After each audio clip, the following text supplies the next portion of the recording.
From beyond the farthest reaches of our galaxy they come. Two brains pulsing with a strange energy. These space brains come to share their love of science fiction movies.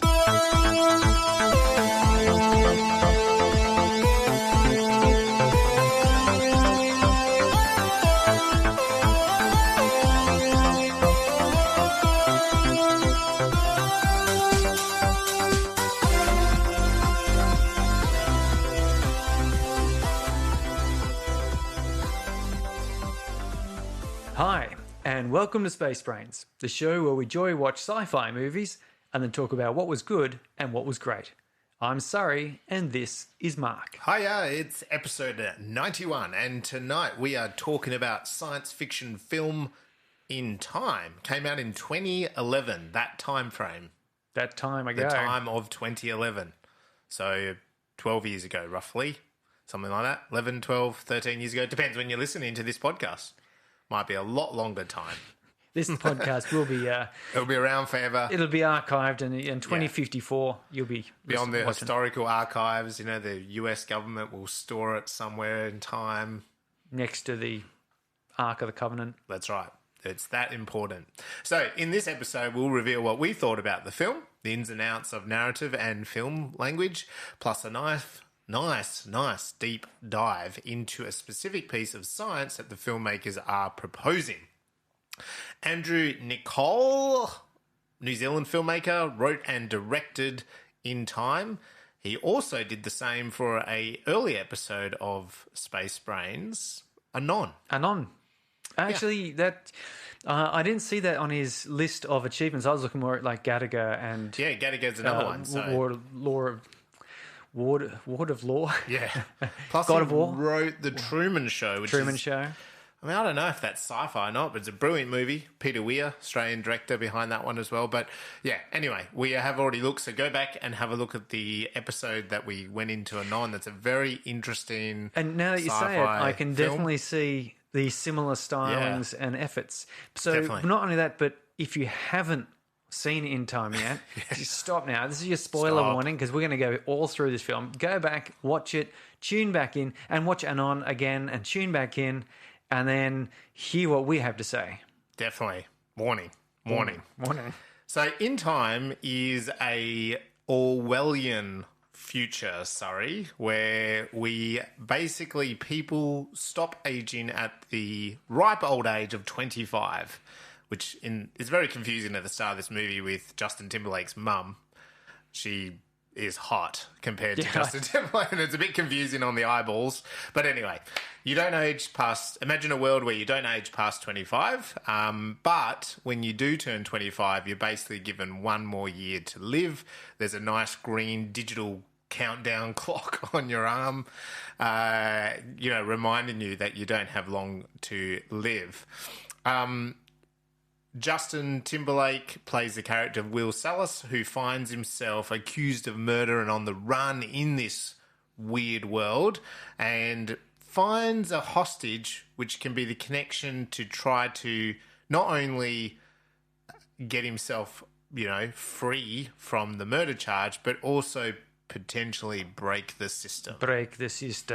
And that's what I meant by Orwellian. This is one of those great sci-fi kind of classical tales of class being played out in this mythical world of sci-fi, and then can the underdog kind of break the system? Yeah, you've got this terrible, grinding, overbearing system that is designed to destroy the protagonist, generally speaking. Yeah, and I really do like this. When we mentioned previously that we would watch this film and we had it on our list to watch at some point, that's what I wanted. I like that it is so sort of in vein of 1984. But anyway, before we go any deeper, what was your number one takeaway from In Time, Surrey?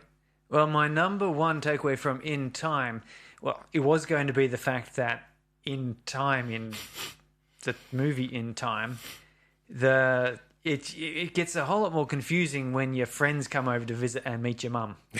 Because, you're all looking 25, and if you're not introduced properly, all sorts of terrible things can happen. Right, I mean, good. that scene in this film, which is one that I quite like, where Salus is introduced to the Weiss family, and there's just like three women who all look similar, Yeah.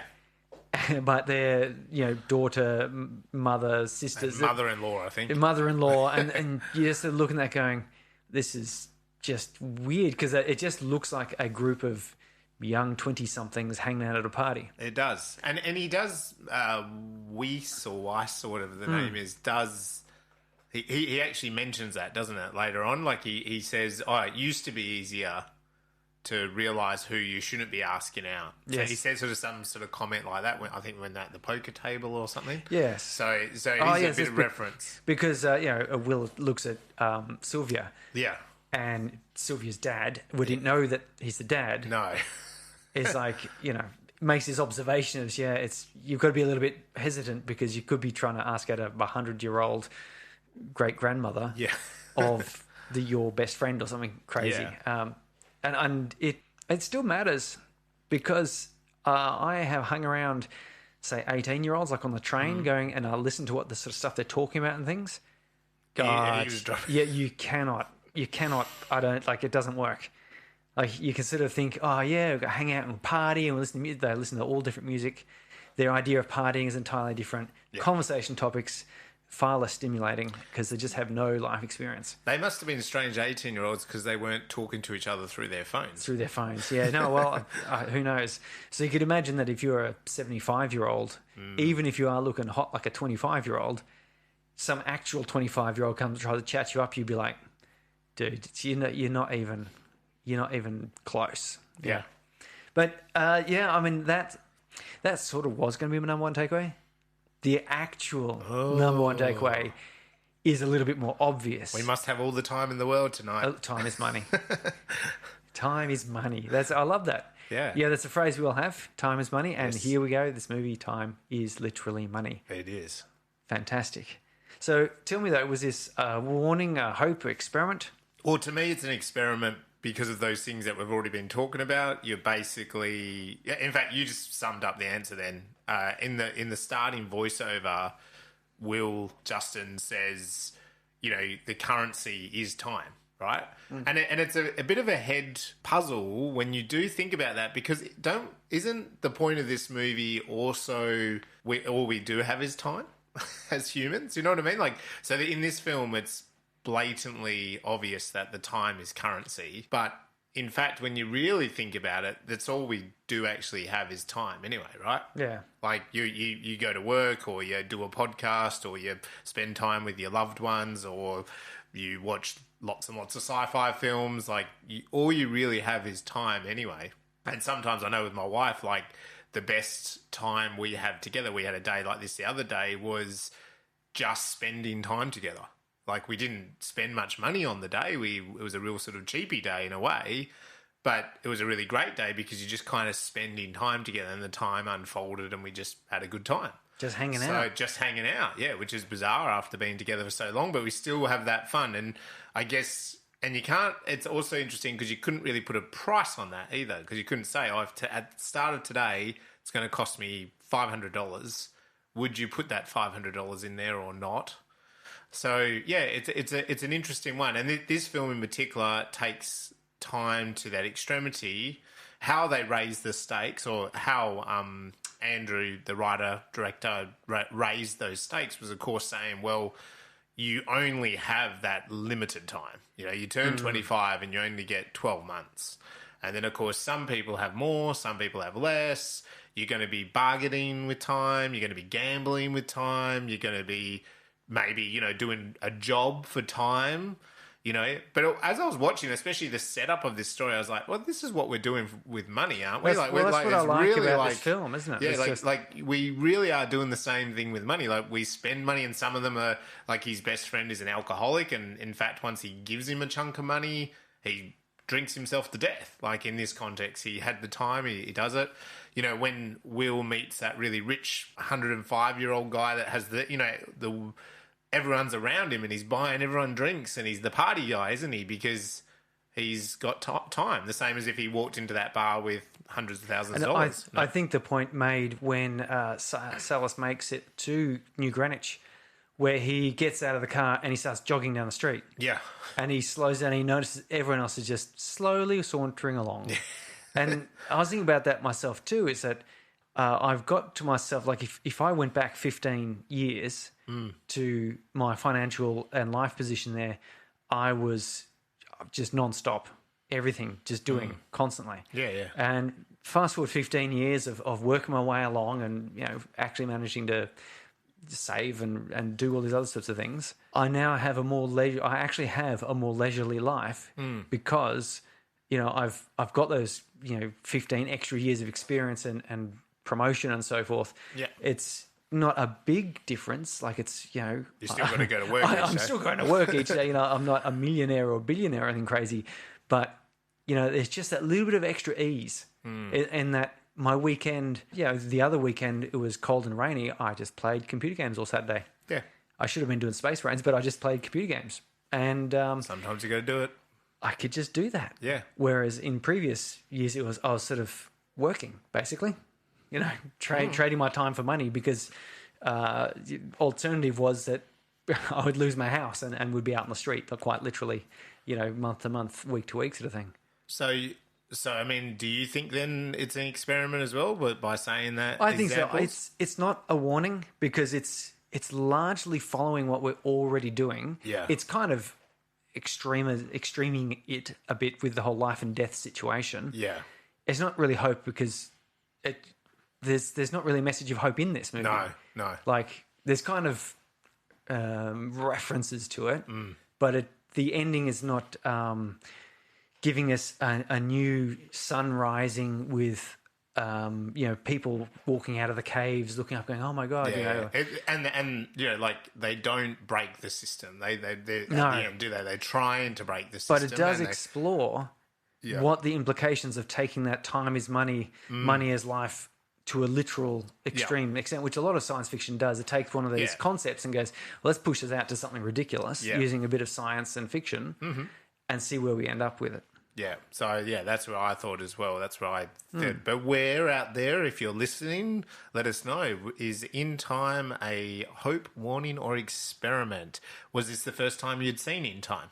This is the second time I'd seen it. Okay. I saw it a couple of years ago, maybe. Yeah. With my wife, just on the couch there. It was on Netflix or something at the time. I saw it on Amazon this time. Mm-hmm. Yeah, the first time I watched it and this time, it left me with the same sort of thoughts and feelings, which is what I like about this film. It's got some cool set pieces and dialogue and so forth. But one of the things that you cannot watch this film without immediately thinking about your own existence. Yeah. And well, what could you do in he says a couple of times you can do a lot in a day. He's various times he just gives away time, and he's going, that's literally your life that you're giving away. But it's just like, well, you wonder then at the value of life compared to how long you have. Is it, if you've got 1 million years, but as Sylvia says, you're living surrounded by guards in a castle doing nothing. Which is the same with money, right? Does that really help you? Yeah, like someone like Justin Timberlake, he has probably a very healthy bank account, but does he have to live his life with guards around him because of crazy fans? I mean, I'd probably push it further to say people like Elon Musk, Bezos, these 100 billionaires. Like they're so recognizable. Like Elon Musk is so recognizable. He would have trouble being, in normal public without having a minder, someone, not necessarily a bodyguard to save his life so much, although that could be the case too, but more the case of just people would want to talk to him, either abuse him or ask him questions or try to get something from him. He would be constantly harassed. Hey, I've read the children's picture book about 1,000 times, Thelma the Unicorn. Yeah. And I'm sorry if this is a spoiler for anyone out there. But Spoiler. I am going to spoil it. But in that, she becomes the unicorn and successful, and then the fans become pretty psychotic, don't they? Oh. So she leaves that world, to go back to her normal existence, right? Yeah. So, and she finds out that that's what she really wanted after all of, nice little story. But that's the same metaphor here, right? Like, Will has no time. Oh, given a century, wow, that would be amazing. Okay, well now meet a billionaire. Yeah. But you meet someone that's like a millionaire, like a guy with a century on his arm, and he's not happy. Yeah. And then you meet a billionaire, and it's kind of like we don't get to really live. Yeah. Yeah, So who's really living? You know, like that's the point, and it's the same then with money, right? Is Musk really happy with all the money in his bank account? Like, is he really living his life or not? You know, yeah, I think that there's sort of a threshold point. Maybe in another episode we'll talk about this bit of research that was done regarding how much money people would need to live their ideal life. Answer is $10 million, roughly speaking, because the point being is that you reach a certain point where the more money actually becomes a generator of problems, even if they're just own internal ethical problems. If you had $100 billion in cash in a bank account, surely at some point you've got to be thinking, what am I doing with all of this? Like, why do I, like, not me, not 100 generations of my family will be able to even budge that amount of money. In fact, dare say there'll be more money by the time my great-grandchildren are around.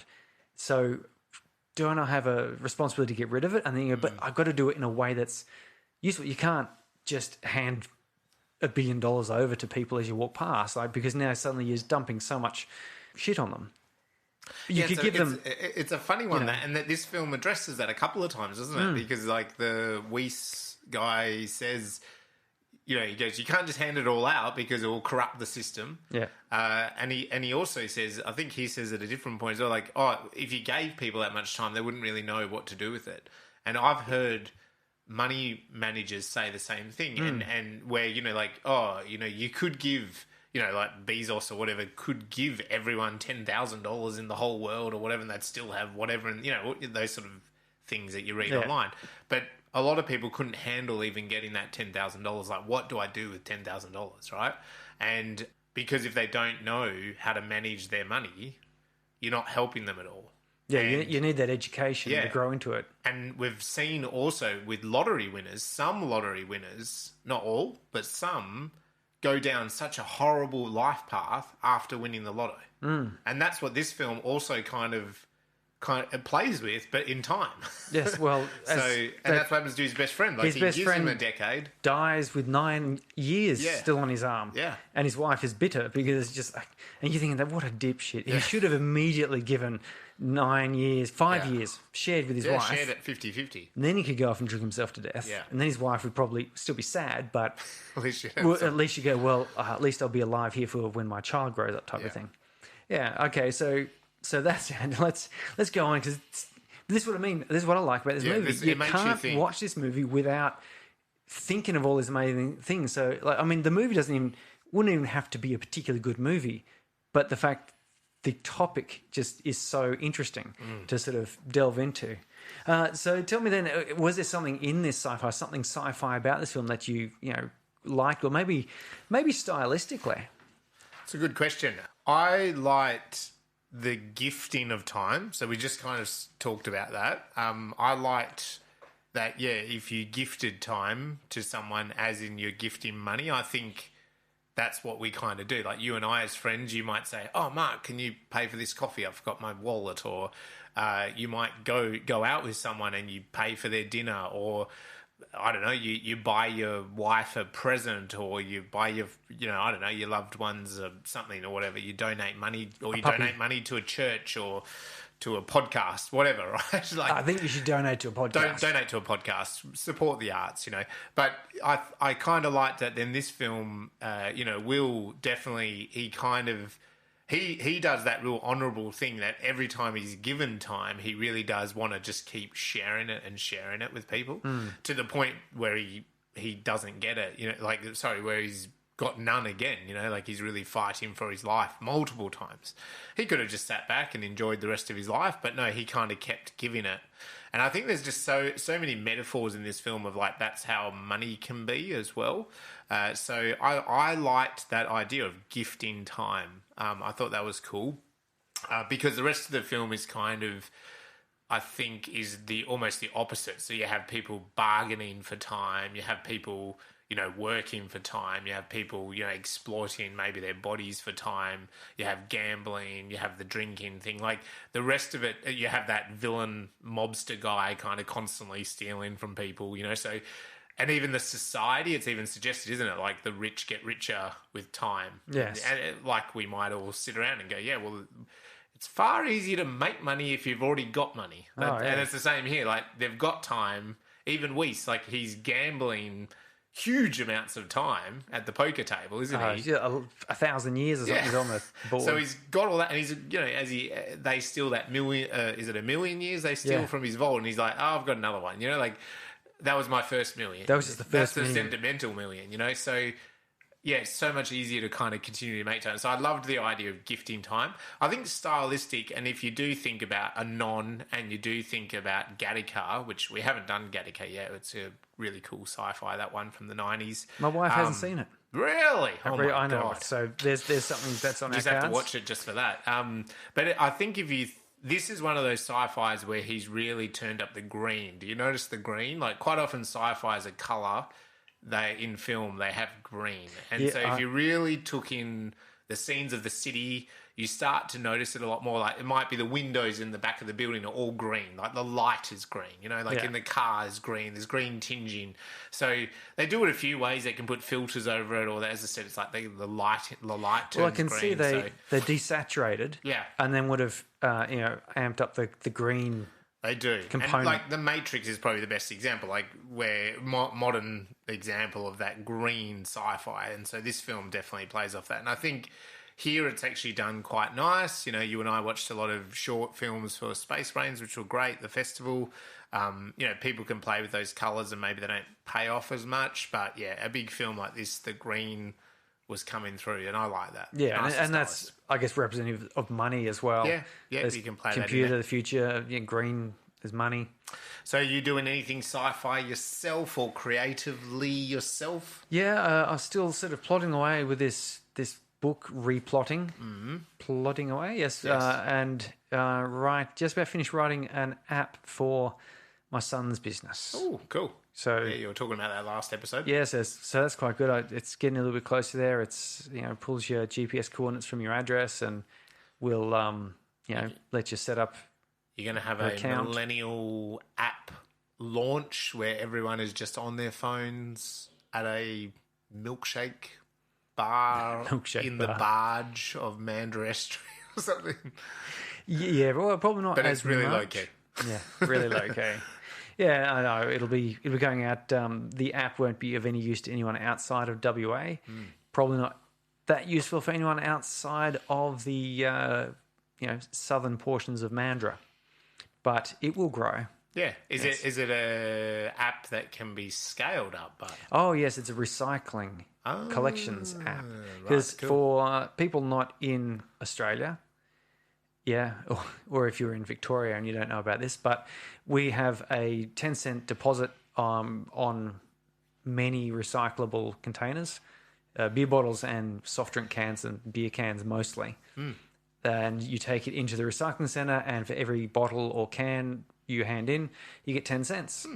So a lot of people do buy a case of beer or some soft drink or whatever, or have a party even, and so they sort of think, oh, I'll do that. But if you buy one case of beer, it's $2.40 you'll get, which means you've got to take all the lids off. You've got to sort of sort them and pack them. You got to drive to the recycling centre. You got to line up. It's a whole procedure. And if you're going to get $2.40 out of it, you sort of go, well, okay, I'll save up a bit. And so a few months down the rack, you've got a pile of cases of beer and soft drink cans. And you realise you're an alcoholic. Cluttering your garage, and you're like, I've got to take this, and you never get around to it because, let's face it, it's a pain in the bum. Yep. So you register on this app, and you just click to say, I've got a collection, and then my son and I, we rock up and we take your stuff and we drop it in the do the recycling. We sort them and crush them and do whatever and do the recycling, and then split the 10 cents. So 50-50, for example. Yeah, right. Cool. Or you could choose to, nominate a charity and we split it 50-50 with the charity. Nice. And that way you get some money for your stuff, or you can donate to a charity, which would be nice. but you don't have to worry about the packing and the loading and getting it to the recycling centre and so forth. Yep. And we don't have to then dig through garbage bins, which is quite unpleasant. Sometimes they're quite icky. I've got special gloves and all sorts of things for that. And, so we get less money per thing, but it's a lot easier just to drive to someone's house, load a couple cases of empties in the car and drive off. So you basically, the app is saving people time. Saving both of us time, yes, because time is money. Yeah, that's right. Time has value. That's it. Absolutely. Because this is the thing, it's a great system, and WA's come to it a bit late compared to, say, South Australia, but it's a great system. But even that example of the beer bottles, you might go $2.40, it's going to cost me more than that in petrol just to get there. Yeah. So why bother? Yeah, whereas exactly. then if there's someone else going to come grab it and then still give me $1.20, hey, sounds like a pretty good deal. Yeah. I mean, it doesn't sound like a lot, but you have an Australia Day party. Yeah. You have your birthday. Then you just have the occasional soft drink or the drinks from Happy Meals or whatever takeaways you get, and you store them up and maybe you get $5-10. What I'm noticing, because I'm doing it for my middle son. We're not going as advanced as an app, but I've just started more doing it for him. But what's bizarre is tonight on the train, I felt a tap on my foot. I looked down, there's a Coke bottle. Yes. So I just put it in my bag, right? And then this is the trap. The My other wife day, and I. The other day, I where was it? We actually walking the kids to school. 3 bottles, just on the side of on the side of the road. Yeah, it's a disease. So I didn't pick them up on the way to school. I said to my son, I'll get them on the way back, and I did. They were just still sitting there. So, and you talk about the disease. Driving to the train station, that main road, the highway. As I'm driving along, I'm like, there's a bottle, there's a bottle, there's a bottle, there's a can, there's a bottle. I know you can't and help then my it. head's like, from that traffic light to that traffic light is $1 worth of bottles. Yeah, it's crazy. It does add up. I mean, it doesn't add up to huge fortunes. No. But, for example, I pulled into the fuel station. Seinfeld does do a whole episode about this. I refueled the car, and I was about to, and I saw in the bin, someone had basically chucked, they'd put a 4-pack of energy drinks, and they'd put the cans back in the pack and chucked the whole thing just sitting on top of the bin. Yeah. I just went, boom, took that. 40 cents. 40 cents. There you go. That's how it adds up. This is now a podcast about recycling. But it is. We could do a whole nother podcast. The system works. Yeah, There's that many fewer bottles and cans floating around the place going up turtles' noses. And I do know, just to finish this conversation, that, for example, and I won't say the science behind it, but the recycling rates in WA were at the lowest across the country. South Australia, who's had the 10-cent refund system for many, many years, has the highest recycling rate. Something in the high 90s, whereas WA was somewhere in the 60s. So that's bringing in the 10-cent exchange. So I don't know what the numbers are now, but it just sort of showed that you implement a program like that, people tend to recycle more. Yeah, and it's better for recycling because it's sorted. Because that's the problem. You chuck it all in one bin. Yeah. That's just going to the landfill, let's face it. It's far too expensive for someone to go through these recycling bins and pluck stuff out. Yes. But anyway, Film Festival. We've got another 2 entries today. Yeah, we did. Awesome. Fantastic. So Keep them coming. They're coming along nicely. We want more feature films. We want more music videos. We want more shocking, startling and amusing short films. Yes. And keep them short. Keep them under 15 minutes for the short categories. Yes. And really, probably the shorter the better. And they must have something to do with speculative science. Some sort of science fiction-y relatedness to them. Maybe something about time, maybe not. I watched a lovely music video from Canberra. Mount Stromlo Observatory is where it was filmed. Cool. And I have been there myself. Yeah. Gorgeous part of the world. Brilliant. And so, just keep them. If you haven't made or submitted, don't stress. There still is, more submission dates to come. So you got a bit of time, but now's the time to get shooting, submitting, editing, producing. Call up Justin Timberlake, get him in there, and get it happening. I will. Do it. Okay, so let's get stuck into the film. So now we're going to go into some of the key parts, plot, mixed in with some of the techniques, talk a bit about symbolism, some of the overall narrative, camera, lighting, sound, just really get into the nitty-gritty of In Time. And as we go throughout, we'll kind of comment on some of the scenes in a bit of detail and some a little bit differently. In Time was written and directed by New Zealand filmmaker, as we said his name before, Andrew Niccol. And we have Justin Timberlake as Will Sales, amandaseyfried as Sylvia Weiss, and Cillian Murphy as timekeeper Raymond Leon. I liked that he was a timekeeper, and not a detective. And he wasn't. He makes the point a couple times. He makes the point. Yes, they're the police, but they're the time police. He scoffs at Will's question about justice. He goes, justice. I'm here to make sure the system keeps working. Yeah, and later as well, he talks about, keep running the time, like the clocks, keep the clocks running. Yes. This was filmed in the United States. It's kind of a big Hollywood film, budget $40 million. Now, I really liked this, and I think they should be very happy with this return. So from a $40 million return in time, they got $174 million in return. I'd like that. That's a good return on investment. I don't know what that's like from the Hollywood executives' point of view. They're probably going, how am I supposed to get my second yacht with that? Well, you quadrupled your money. I mean, yeah, surely you'd have to be happy, but let us know if you're not happy. This film have a bit of criticism, I think, of Justin's acting. I thought that funny because I thought he was quite reasonable in this. It's really solid. He didn't have any particularly, what you call like Oscar nomination scenes to be in. No. But for the scenes he was in, I thought it was more than adequate. Like certainly I have seen larger named actors performing a little less interestingly. Yeah. I think so. I think he has the chops in this. And yeah, absolutely. It's a solid performance, to be honest. So, anyway, let us know what you think about his ad. If you do want to be in another film, I'm making a short film. You can be in that one. Yep. And I won't criticise your acting. No one will. Your singing, I will, because I'm not a real fan of the singing. But he doesn't sing in this film. I can get you to dance. Your dancing's pretty cool. Your dancing's good. Your acting's pretty good. I mean, you do sing well. I just don't like the songs. Yeah. I'm sorry. It's not for me. And he doesn't do any songs in this, so you don't have to stress about that. Okay, so we like to break the narrative down into some common elements, a 3-act structure, which you do tend to find in feature films, novels.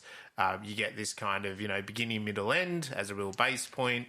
And we also go through some of the kind of beats or scenes from some of the script writing teachers that you can find out there in particular. Campbell, Schneider, McKee, Field.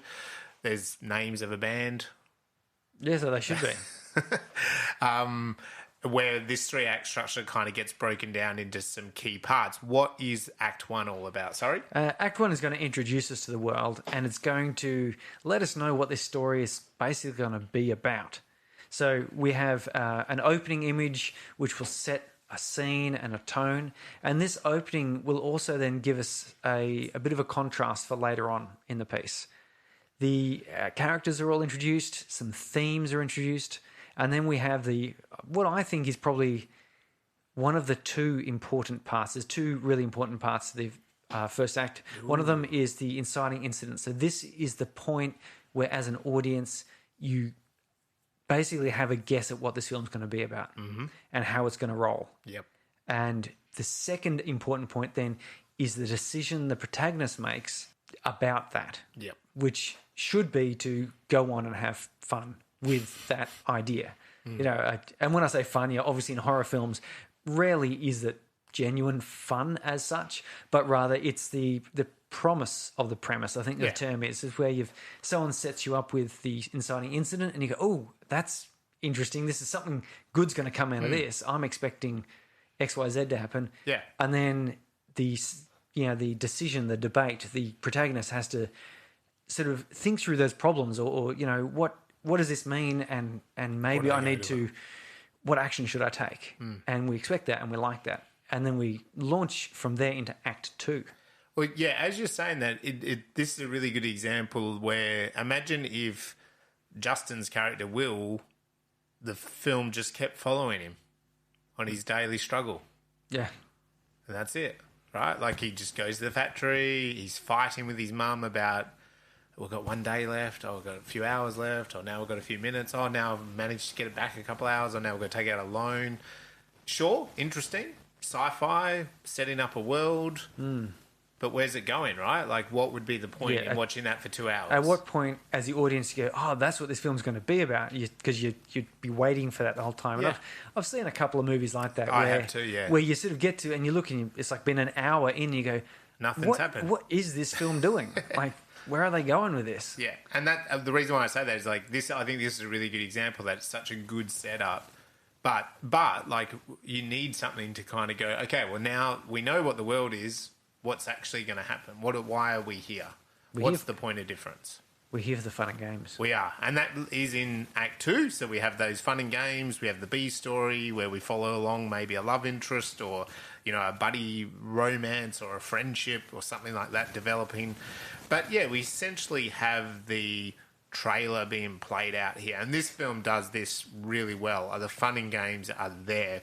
He gets a sports car. You know what I mean? Like, he goes to a fancy party. He's mixing with the wealthy people. Like, it's really evident that it's the fun and games in this film. But the fun and games must come to an end, and that's pretty much around the middle of the film. This film also, I found, basically because how I watched it this time, was I had a bit of a break point right on the midpoint, and it was very evident that when I then watched the second half with a little bit of an intermission, that it was like, oh, this is quite different, this part of the film. Like, it was really quite noticeable. But a midpoint is the story changes. So we're going from the fun part and it becomes a lot more serious. Some of those teachers talk about the bad guys close in, or, everything turns pear-shaped, people die, the plan they had doesn't quite work out. And basically the character needs to get to a point where they're really soul-searching and going, why did I come on this journey? And what am I now going to do about it? And essentially we all as humans get to this point sometimes. It can happen on a daily basis for some people. But I'm sure it's happened to you, sorry, it's happened to me for sure, where things are just not quite working out. The stuff you've done, the decisions you make have gotten you to where you are, and then you're kind of like, this is all a bit crap. And then in a story like this, or a film, it's about what does the character do then? They come up with a new plan, and it's that plan that shifts lifts the story into a third gear, and they try again. And that leads us into the third act. Yeah, the third act starts off with a bit of a gearing up, a bit of a plan, a bit of a... as you said, we've come out of like the bottoming out. And so there's going to be an uplift. And again, of course, when you use the term uplift, it means an inflection in the film, like that there's something coming to a conclusion. And they get it ready, the characters go out and they confront whatever it is that needs to be confronted. And it doesn't quite go to plan. Like, there will be a reversal. Yep. Everything's not so easy. And that's where they put into action something they've learned, or something they've discovered about themselves or the world, that they've learnt through the process of the story. Yep. And that sees through to a finale where there's some sort of a resolution. Yep. And we have a final image which will often, not always, often contrast with the opening image to give you that, picture's worth 1,000 words. Here's a quick picture to show you a description of what life is going to go on with. Yeah. How it's going to work out. Happily ever after, or not so happily ever after, but that sort of polar opposite. And I was just thinking there that, you hatch a plan, the plan doesn't quite work, and in these sort of climaxes in Act 3, an alcoholic might decide, hey, yeah, that's it, I'm not going to drink anymore. And so that's their plan, and they go hunting that, I'm going to be sober, and they're sober, and then very next morning what happens to the alcoholic is their old drunk mates rock up, and bring them free booze and whatever. And so they've, again, faced with the demon of the bottle just when they said, I'm not going to do it anymore, And so it's like, they don't quite achieve their goal again. So, and in this case, the villain is the bottle or the addiction or whatever it might be. So then they've got to like muster up all the courage to do that again. So yeah, that takes us through kind of some rough key points that we want to focus on within time. So this film started with Will's giving us a bit of a voiceover. VO, yeah. Giving us a bit of context, as I said. A lot of green colour at the start. A lot of green colour. And it was giving us just that context of that. He does say that line, that time is currency, in that opening beginning. But he basically spells out to us really quickly that we are genetically engineered to stop aging after our 25th birthday, and time is currency. He says something along those lines. What is that opening image? It's like of the ghetto, isn't it? Yeah, I mean, it pulls out from the pulsing numbers. Yeah, that's it. And we end up with, that street, which is probably Skid Row, I think, in LA. But it's a street. It doesn't look too bad. So it's not, I don't think it's a real wasteland sort of a street look. But it's in Elysium, for example, where Matt Damon's character is wandering out, and that's a real slum ghetto. Yeah. This is like a real bottom blue collar. Yeah, working class. It's run down a bit. It's a bit tatty, but there's clearly people here all engaged in something. Yeah, yeah. And you know what? I will say, this film I found, if you take that first 10 minutes, it's a really good example of a great setup, because within that 10 minutes, you find out about Will and his mum. You find out about the rules of the game. Like, you find out that they're sharing time. He gives her a bit of time. It's her birthday. You have this weird sort of, I think they probably did this deliberately, that his mum is really quite hot, but it's her 50th birthday. So it's kind of really jarring a bit as an audience. Because when he first comes out and there's just a woman of a similar age. Actually, the actress was 3 years younger than Justin Timberlake at this time. But and now she's 3 years older. I don't know how that worked. Oh, that's just Justin. But he comes out because he gets up all shirtless and hot looking. Yeah. And he comes out and there's this hot woman in there of a similar age, and your immediate thought is, they're a couple. Yeah. Because they could be brother sister, but it kind of isn't the way these things work. No. And then you discover it's his mum. And it does. It immediately shocks you with that. This is the reality of the world. Remember, everyone's 25, even if they've been alive for 50 years. Yeah, so it's a good visualization of the world.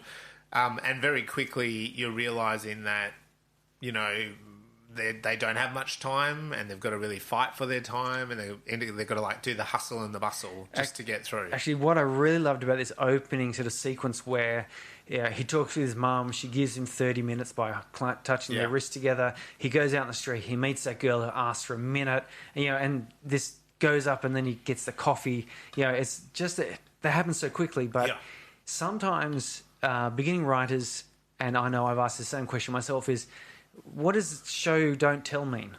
What does show don't tell mean? Like, sometimes you got to tell stuff, don't you? Right? Yeah. And the answer is this opening sequence is a show. Yeah, it is. Like, so he did say, you're 25 and time's currency. So he's going, but he just told us that. But immediately he runs out. We see 50-year-old mum is actually just 25. Here, take 30 minutes for get a decent lunch. Yep. Which is what a mum would say. Ticking, yeah. And then they do the arm thingo. They mention fighting. Yep. Down in the street, a girl comes up. She's not yet 25, but she's got a little machine that can take the money. Yeah. The time, sorry. And then you see a couple of guys fighting. Yep. And so you go, fighting is kind of like an arm wrestle thing, but it's like transferring the money. Yep. And then he goes past a dead guy who's got zeroed out. And then he buys a coffee, which just goes up in price. Like, the whole thing along there, we've just been shown the reality of every day in this world. Even though it's just that it's 2 minutes of film time. Yeah, and on top of that, he's all those things Surrey's just said, but then he's in the factory making the time bank things. Yeah, that's the irony, isn't it? And that's always the irony in these things. Like, make the robot, the robot that's going to kill everyone or whatever, right? Like, or make the bomb that is going to save the day at the end of the film. Always was the cube where they made their own prison. Yeah, and he's doing it. He's making sure. And what's great is that he's kind of said to his mum, and with his friend, he's like, I'm doing a double shift. Are you doing a double shift? And the guy's like, yeah. And, so it's all shown to us really rapidly. And he's making those time machines, and he comes out, and the you see, like, oh, here's your pay, and it goes straight onto his arm, and he says to the manager, he goes, oh, hang on, you're cutting my pay, and oh, that's what it is today. Yeah. That's all you're getting paid. And he's like, I've made my numbers. And he's like, the numbers are going up. And so straight away they're spelling out that these people, the working class people, there's no way out of this world. Very similar to money, right? Like, you make money, but you got to pay your rent and your bills. Yeah. And then all you need is inflation to go up a little bit, and all of a sudden your money's not as valuable anymore. So that amount of time you're spending at work is now worth less time. But the people employing you are necessarily, they might be gaining more from you. So it's an interesting cycle of, like poverty, isn't it? But here, time poverty. And it's really nice. And that could have been told, it could have literally been Justin's character sitting down, talking to another character. Well, it could have been writing on the screen, right? Could have been like, a written scroll but, thing, you know. Yeah, no. And him giving the girl the 5 minutes, save the cat. Yep, so the cat. Like a little girl who she's not on a time clock yet. She doesn't need the 5 minutes. He could die. Yeah. But I loved that, really rapidly. I think by about the 9-minute mark, because I did pause it. It's like around here. I paused for a moment.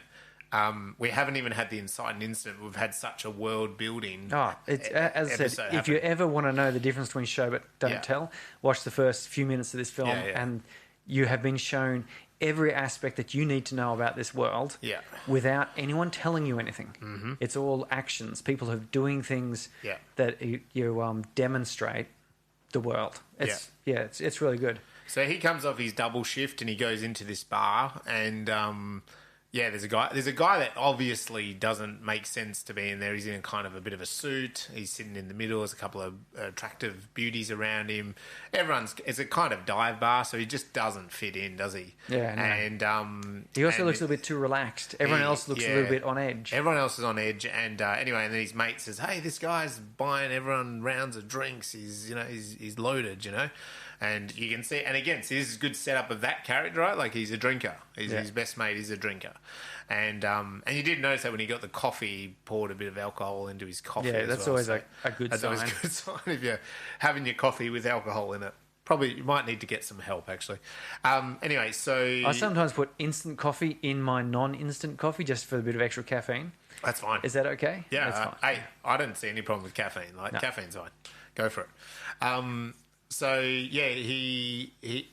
but he realizes, again, Will being the good guy that Will is, he's realizing that there's a few blokes eyeing him up. Yeah, there's something bad. There's sort of like a dodgy guy on the left of him. They look a bit out of place too. Like they're a little bit smarter dressed. They are, but they look. One of the guys looks like Clockwork Orange.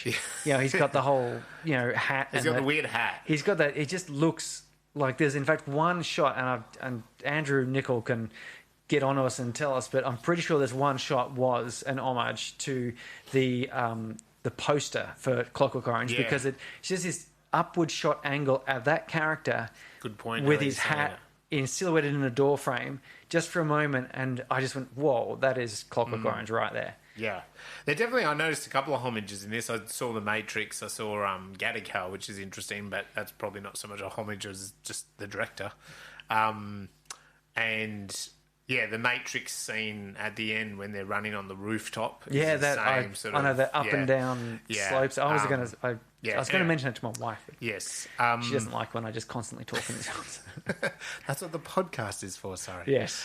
But anyway, he notices that he's being sized up by these guys, and everyone exits the bar really quickly because I guess that's the interesting thing here is it's not just. They might rob you of your money. They'll rob you of all your time and you're dead, right? They'll take your time. Yeah. So everyone exits really quickly, and this guy says he's going to we're going to fight, which, as Surrey said, we already learnt was the arm thing. And good old Timberlake kind of hangs around, and this guy drunk guy eyes him up and says, yeah, sure, but I've got to go to the bathroom. The Clockwork Orange guy escorts him. He vomits. He's not in a good shape to fight, and but also doesn't seem to care too much. No, and with that, good old Wills kind of knocks out the Clockwork Orange dude, and they go running for it. They scarper. Yeah, so there's a bit of a chase scene, but he gets out, and they do the old cat and mouse, but they get away. And this is pretty much to me the inciting incident. Yeah, it's that bit where you have that conversation where the Yeah. guy, he's got so much time, but he's 105, and he says, the mind gives out before the body does.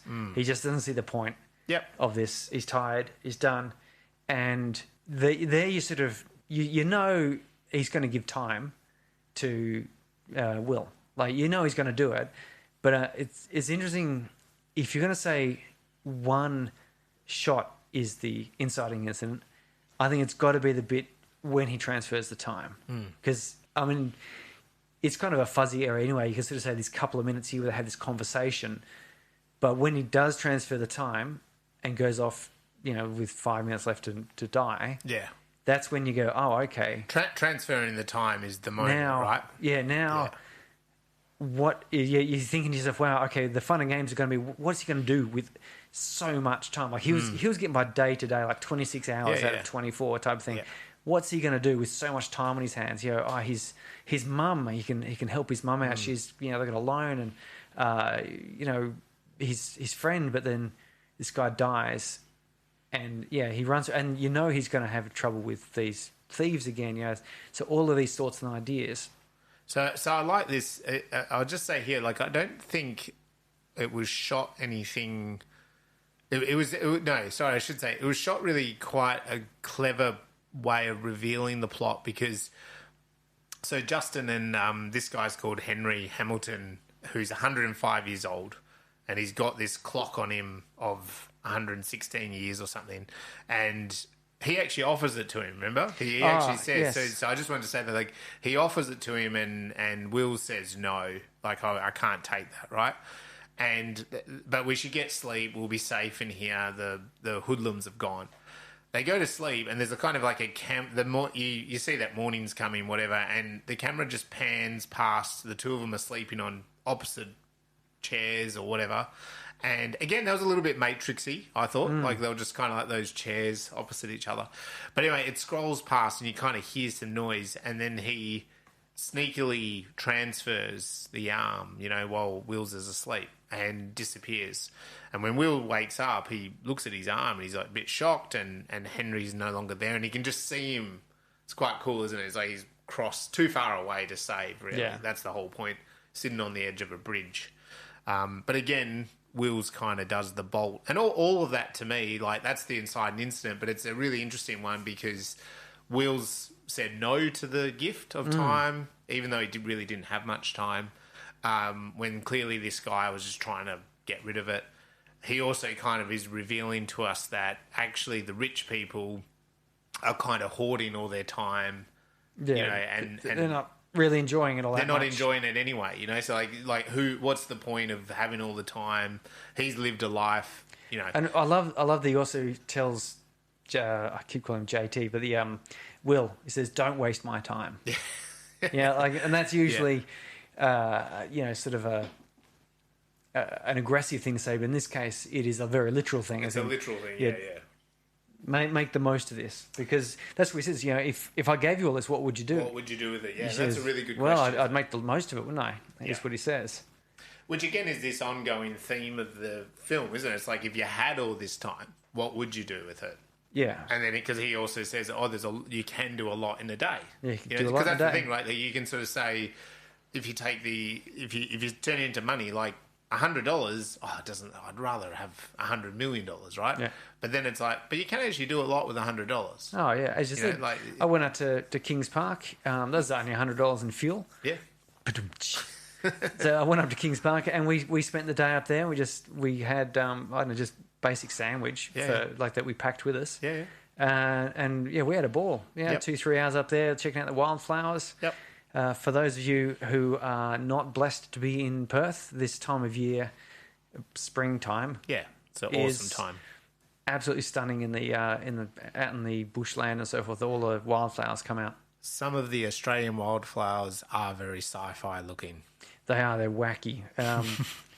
I guess if you're in South Africa, you probably actually see a number of those sort of proteas and waratah type things as well. But okay, so to me, Will's debate here after his friend has jumped off the bridge is that he's, what is he going to do with this time? What does he do with it? What does he do with it?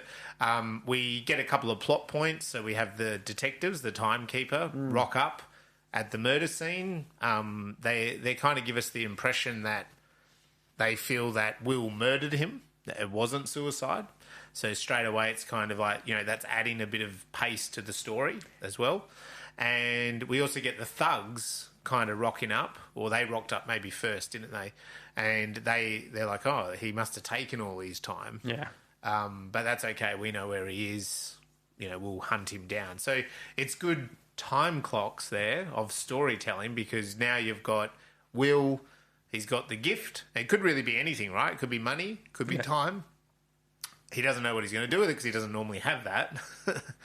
Poor man gets time. And the bad guys he's got two lots of bad guys that are hunting him. Yeah. And so what does he do? Well, I love the bit where he tries to meet his mum for her birthday. And she gets on the bus. Yeah.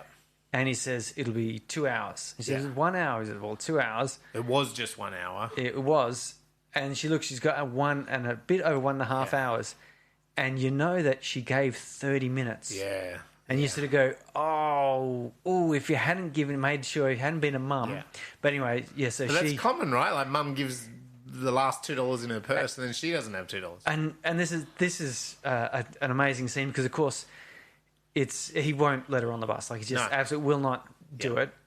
And so walk. If it's a 2-hour walk, he says, well, make your choices. Yeah. And she's like an hour and a half.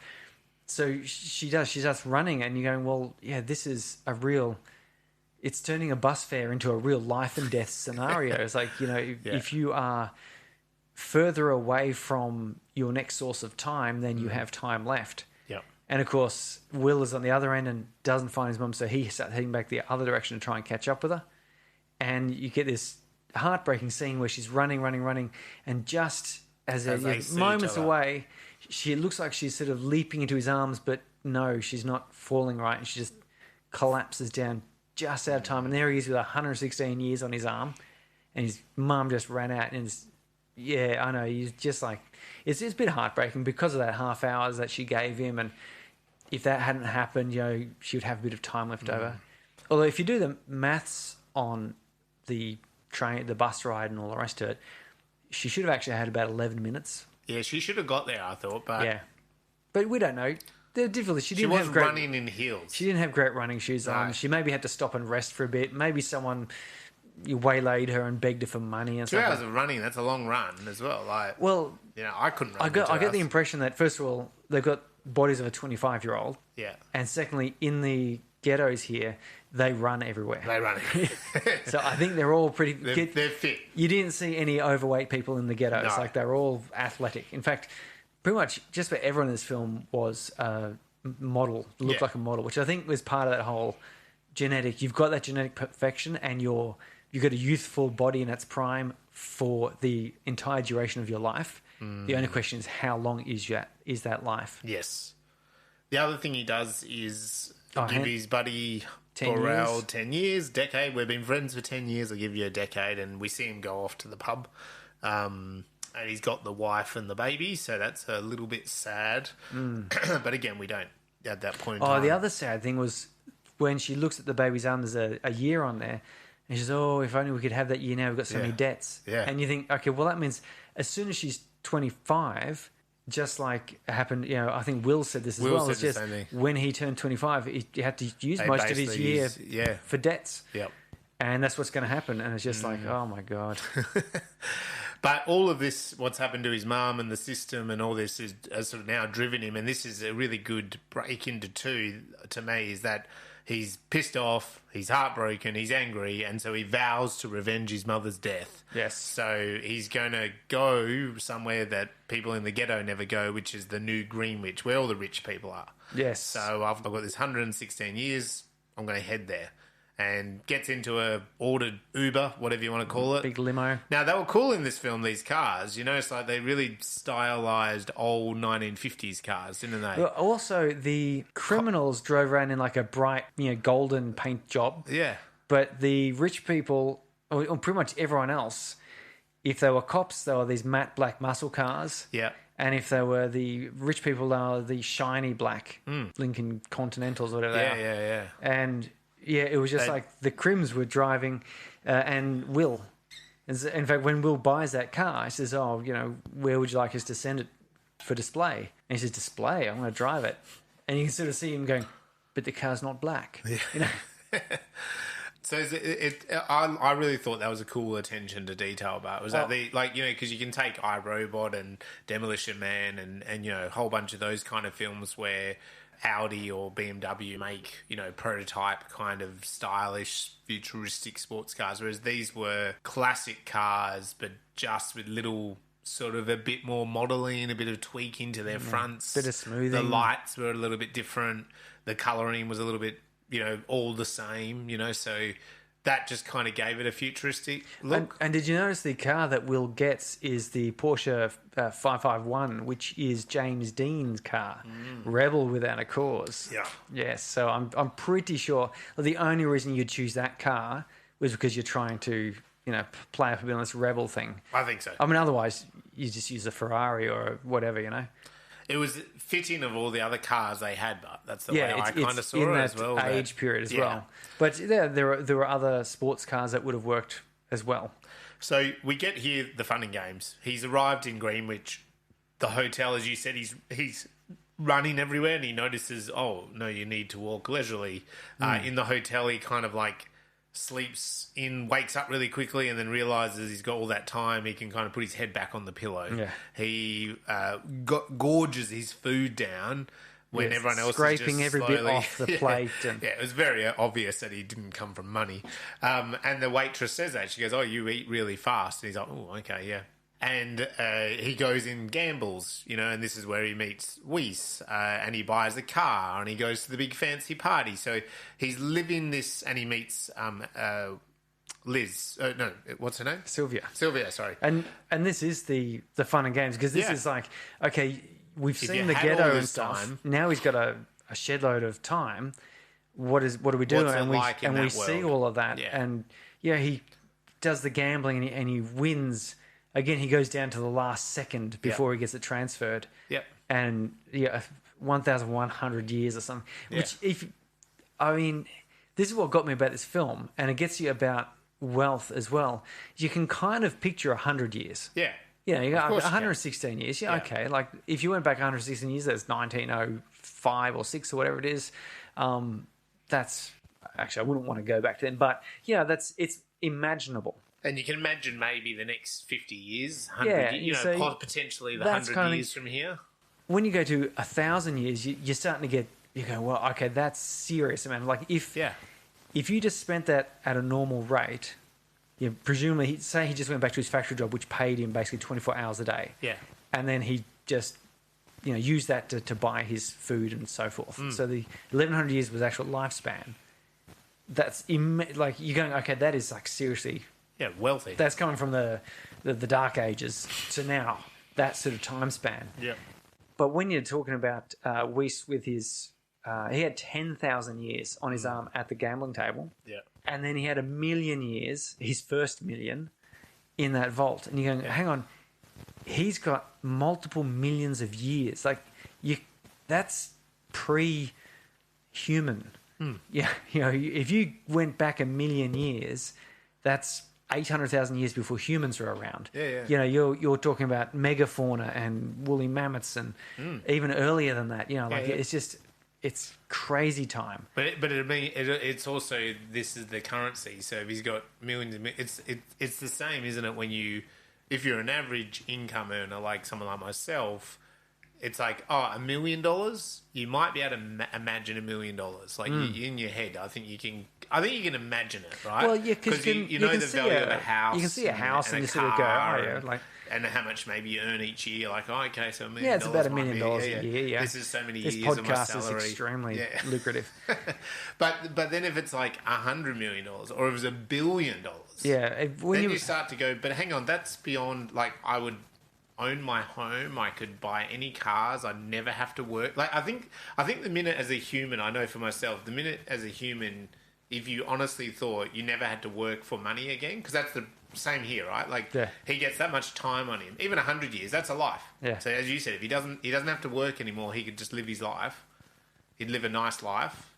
Wouldn't have to worry anymore. Just become old. Yeah. But if you get 1,000 years, you've now got now you've got to kind of burn money, Yeah, right? Like you've got to do risky things. You've got multiple lifetimes. So now what? So it's the same. I think it's the same with money in that if you said, "Oh, I've got $1 million," like you're a dad of, you've got a couple of kids and a wife and that, like $1 million, you'd be like, okay, I can buy my house, I can have a car. I might still actually have to work to get the kids. Like I'd probably you'd still have to work. I'm afraid, a little bit of money. Like I'd still have, but maybe I don't have to work full time. Maybe I could actually run my own business. I would have a bit more time. Yeah, you would have more time, yes. Right? Like you could definitely afford more time. And this is what got me with that million years. Yeah. You're just sort of going, how do that's, and as the same. I've mentioned this study they did where $10 million is kind of this roughly speaking, this number where people will be so wealthy that they don't have to worry about their worries. They can pursue their own sort of things, but not so wealthy that they're left with these problems of what the hell do I do with this money? Like I've got people continually at me for it, and I've got to take special precautions. And now I've got, how do I get rid of it? How do I spend this money wisely and with good, ethics and all these sorts of problems?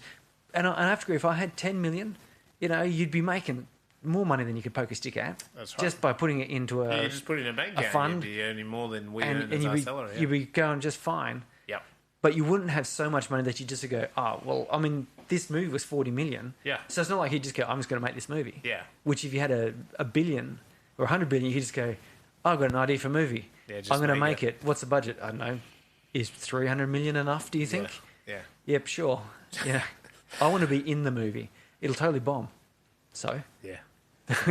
I make $2 billion a year. Yeah. This is not, 300 million on a film that bombs. I don't care. Yeah, I'm going to have some fun with it. Like anyway. it would just be, it's unthinkable. So all of these fun and games lead him also the relationship with Sylvia. Oh, God, Sylvia. Just keep thinking Amanda as the actor. And they have a skinny dip, and he's sort of pushing her that, she was born wealthy. She wants more out of life. Like, you can tell she wants more, and he's saying, well, if you have none, you actually get more out of life or not. So they're sort of like the opposites, which is quite a nice bit. But anyway, suddenly the good old timekeeper comes to ruin the day, doesn't he? He rocks up, he wants to arrest him, he ruins the party, and in confronting Wills, he removes all his time. Oh, no, that's heartbreaking. It's heartbreaking. And they sort of say some sort of policy, like, we'll store it until to your court hearing, blah, blah, blah, but you're basically not going to get it back. And we'll just give you enough time to kind of get prosecuted.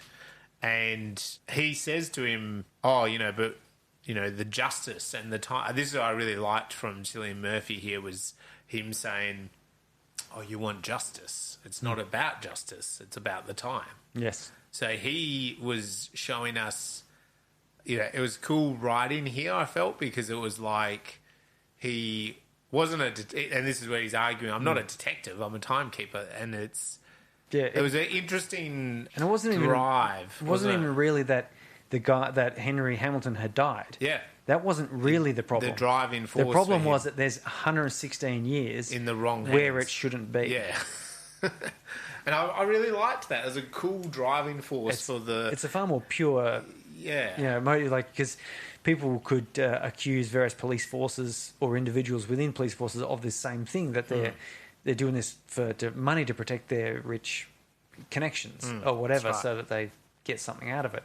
Yep. But in this is just going, well, no, it really is just, I don't care that you killed someone, but you took too much time. After this confrontation, Will escapes. He kind of breaks free and whacks one of the other timekeepers or something, and then jumps down the stairs and grabs a gun and grabs Sylvia and threatens to shoot her. So he takes her hostage so he can get out of the house, and they don't just blaze away. He gets in his Jimmy Dean car and fangs it off down the highway, and the cops in their sort of Mad Max style kind of cars come banging down after it. And good old... This is interesting. That makes more sense later in the film, but you see here that the timekeeper... Raymond, that's it, Raymond.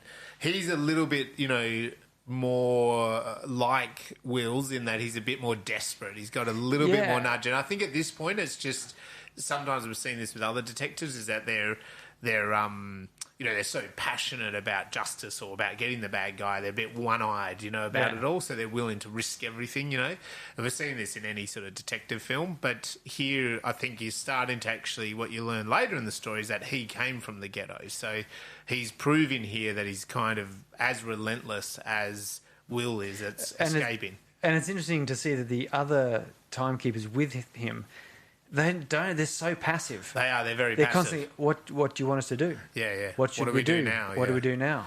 It doesn't really matter, And of course, when Will punches one and runs through it, they don't, like a normal cop, go straight for the taser or pull the gun or anything like that, or wrestle him because, they've had a bit of a confrontation training. Yeah.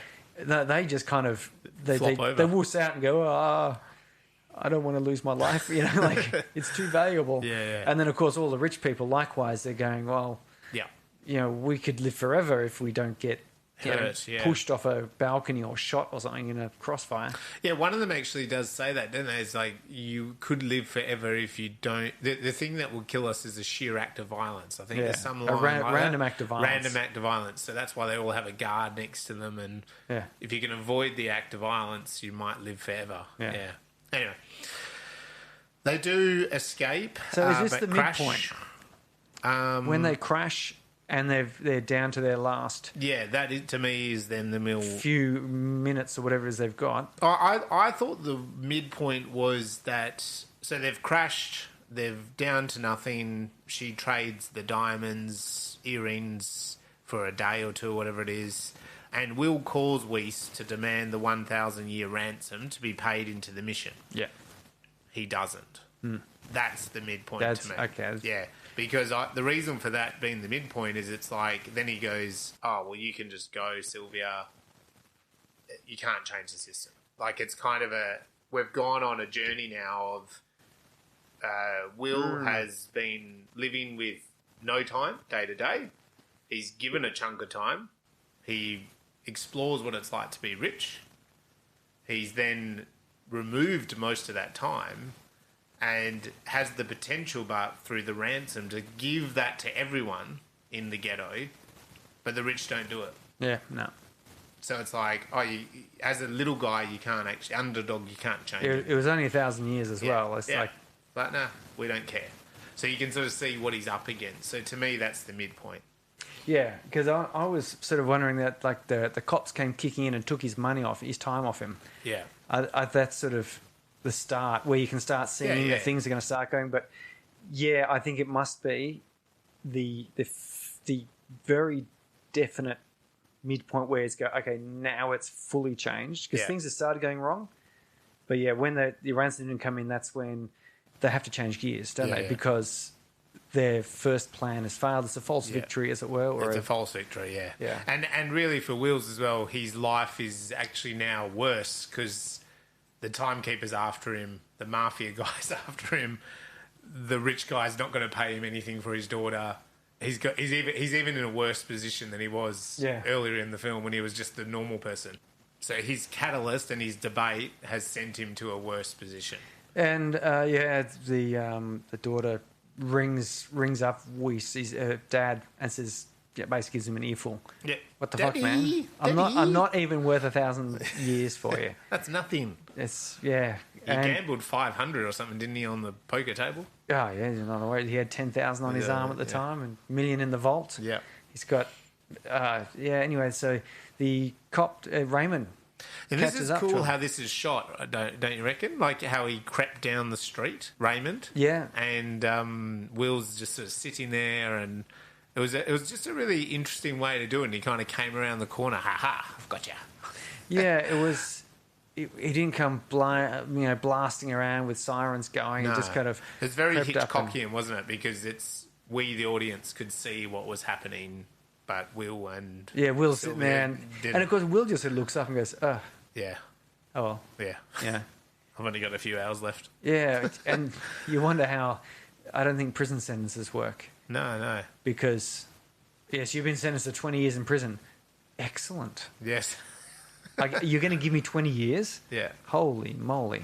that's I know amazing. that'd be interesting. They never really explored that in this. No. I wonder if they do actually give them time. Well, a couple of times then you there, do it. he suggests he's going to be executed. Yeah, okay. Yeah, So you're going just- to give me enough time to get me to the execution, I think is what he says. But Sylvia's so cool. Or reckless. Shoots him in the shoulder. And They escape in his car. they run over and gives him 4 hours. Yeah. He says, Raymond thinks he's going to be stolen from, Yeah. but he gives him 4 hours. And he says, it's tough here, basically. Yeah. Which was great. Like, And it was a that cool kind thing. of does change Raymond's attitude a little bit towards Yeah. this whole situation. He's like, okay, that's a bit confusing. Yes. This guy's not just greedy for as much time. he actually seems to want to do something. Yeah, he knows that he's not just after the time. He wants to change the system. And I think that's what stops Raymond from shooting him later on and so Yeah. forth, is that he's just like, okay, well, he helped me out. So this is where then Will and Sylvia basically come up with this new plan to rob the time banks. So they bash into a bank and have all those little metal time things that Will was doing at the factory.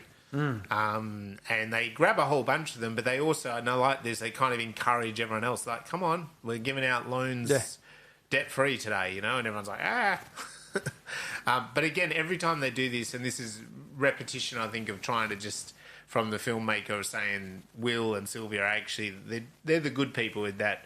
Every time they did that, they kept giving the mission.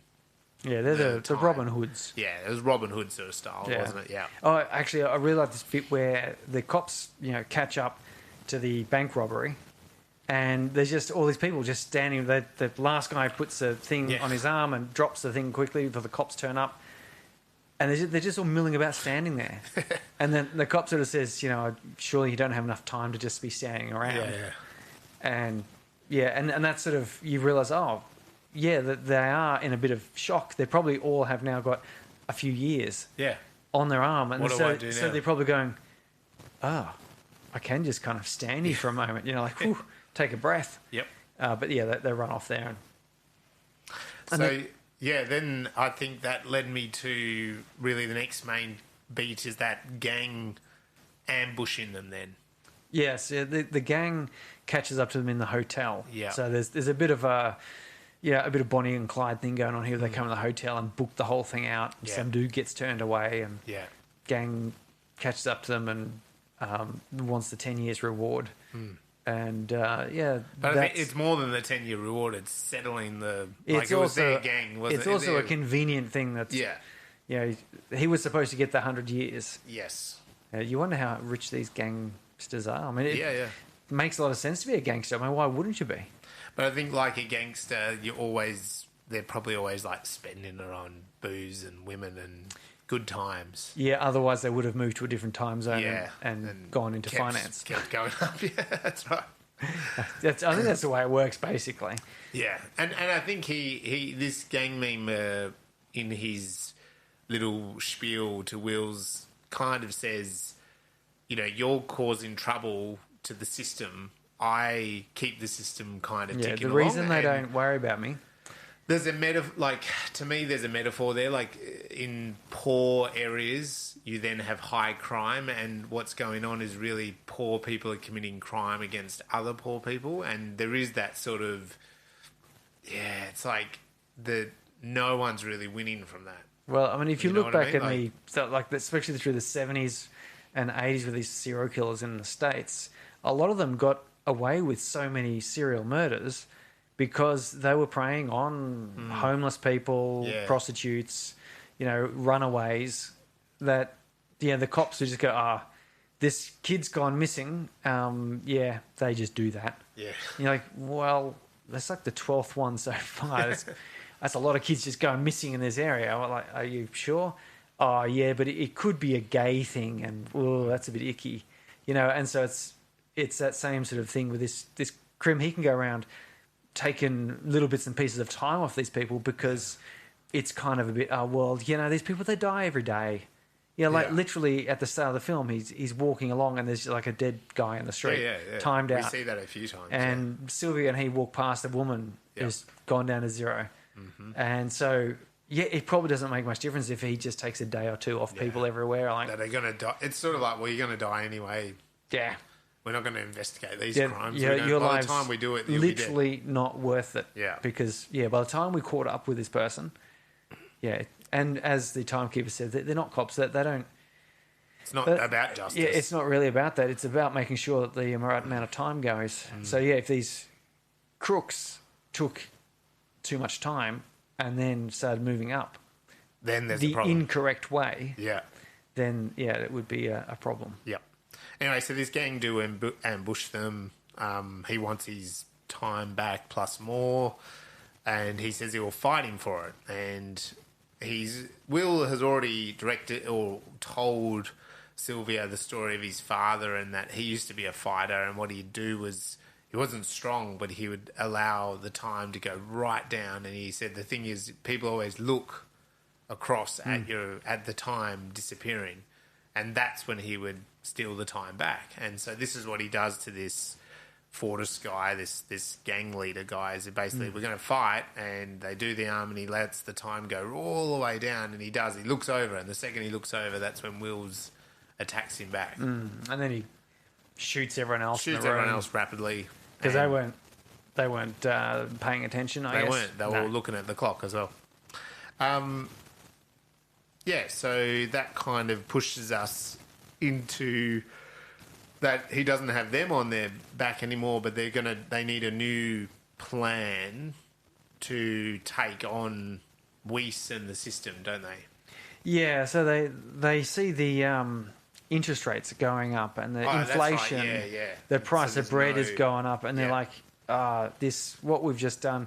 And this is basically sort of the way economics works. I mean, if you came along and there's a lot of people that argue against raising the minimum wage because the fear is that you just give all these people more money, then the price of everything just goes up, and so they lose their pay rise in exactly the same situation. This is just a sign. And I mean, there's nuances to that argument, but it's a concern that people have, and this is what he's gone and done: is stolen a bunch of time out of the bank, given it to people, and now everything's just more expensive. Yeah. And so they just chew through their time. Yeah, so they're like, well, that's no good. We need to do something like really destabilising, really Fight Clubby, I think. We need 1 million years, he says. Yeah, we maybe if we had 1 million years. Yeah. And then, of course, Sylvia goes, "Ditching, my dad has 1 million years." Yeah. Oh, really? Yeah. So, and this I think is the start of Act 3. It is, yeah. So, to me, this is their new plan. Because their old plan died. Yep. That was their brush of death just before this. And then they went, and there was that all hope is lost sort of like, well, it's all gone. Yep. Now we can get 1 million years. And then they go, great. And now we're going to do a heist. We need to think bigger. We need to go bigger. So we're going to do a heist now. Yeah, and it's kind of, I do love the irony of the way they kidnap him. But he's got so many guards around him, they can't keep track of how many and who they are. Yeah. And so it's just, Will is just in amongst all these guards, which is kind of I think that'd be a real concern, wouldn't it? If you had 2 guards, you'd know them. Yeah. And they'd know each other. If you had 50 guards, and because they'd take different shifts. Yeah. And they'd sub in and out, and it could be anyone. You wouldn't know anyone at How any would you time. vet those people? Yeah. You'd have to have some relief going on there. Yeah. New people coming. People coming and going. Yeah, I know. It seems a bit funny. Just wear armour, a lot of it. Pope-mobile. Let's go. So they steal this 1 million, and the father does let us know that it's just the first 1 million that I have. First 1 million. And this is where I was saying earlier as well, he does say to them, you might upset the system, maybe even for a generation. Or two. Yeah. But people will always want to be on top. And I think this is interesting. It's like, because then if the poor people become rich, they will want to hold on to their wealth. And then do they then treat other people the way and this is also that, you mentioned Orwellian at the start. Yeah. And this is all part of that where, if, a spoiler alert for 1984, but in the real horror of 1984, and I think it should be considered a science fiction horror story, is that there was this revolution by these people who realised that prior revolutions always just changed who was on top. Yeah. But the system didn't change. No. So, and that's true. I mean, you look at the Chinese Revolution. You know, the emperors are out. In comes Mao and his party, and now we've got Xi Jinping or whatever his name is. He's just defied the usual term limit and said, "Oh, yeah, no, I'm just going to be staying." And everyone's like, I think one of the people in his party said, "Oh, that doesn't seem right," and he was escorted out, not feeling well. And you sort of go, "Okay." So yeah, they had their revolution, but they just got a new emperor. Yeah.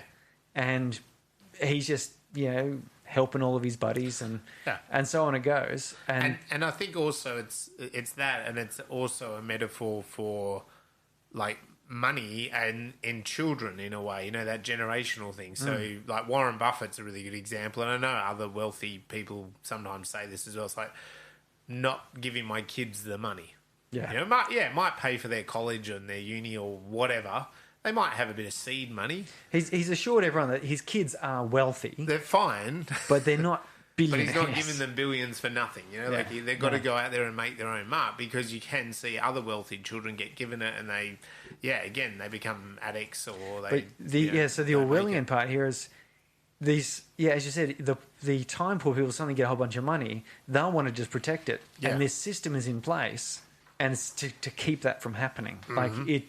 They just ramp up the inflation and kill off a bunch of people. In fact, if you see there's a couple of really quick shots in the timekeeper's headquarters where it has numbers and stats, and they're all like, the time per capita. Yes. And that sort of goes up and down a little bit, but it stays about the same. And each of the time zones keeps a fairly constant amount of time, which means the number of people who are dying compared to the amount of time being earned is staying relatively similar. It stays the same. So if you have a baby boom, you're going to get a whole lot of death. Yes. And if you don't have many babies, I guess it gets easier to keep your time. Mm-hmm. And so that's a system that is designed to keep, even this $1 million has said it might rock the boat a little bit, but the system will reinstate itself. So they do escape and they get the $1 million back to the mission. But with that, Raymond is hot on their tails. Oh, yes. He's sort of figured out, through that, the $1 million has been stolen. So he kind of gets to the ghetto at the same time. There's a confrontation, but they escape through the fact that the crowd is like, well, there's a million years, Yeah. And they're running then down a highway to get out of the ghetto, and I think they want to go to the next time zone, don't they? Yeah, is their plan. The border of time zone 12 is where they are. And so they want to cross over. He's ahead of them as well, so he kind of hunts them down and they confront each other on this highway. And this is that sort of reversal part of where they don't just get away scot-free with their plan. No. There's just, now there's cop holding the gun to them. Yeah. And even when the cop times out, there's a bit of a discussion there where he says, I came from the ghetto and I was like you, and he says, well, you give me just enough time to take me to my execution. Yeah. And that's when he looks down, he remembers that he refused the per diem because he was hot on the chase. Yes. And he looks down and he's like 5, 4, 3, 2, 1. He goes, carks it. And now you sort of think, oh, phew, they've made it. Yeah. But then they look at their time, they've got like a minute. And they go, there's not enough time for each of us to go. And that's when he remembers the whole the per diem thing, and talking to him and giving him the 4 hours. And so that's like that recall back to what he'd learned previously. Yep. They run and they get, I don't know, I guess about a day's worth of time. I think they said, yeah. But there's a repetition there, isn't there, of basically the scene with his mum. So he runs to the car, he kind of gets there faster, runs back to Sylvia, and she's jumping the same way as the mum, but he gets her just in time to gift some time to her. And again, they sort of say, well, you can do a lot in a day. Yeah. Final image.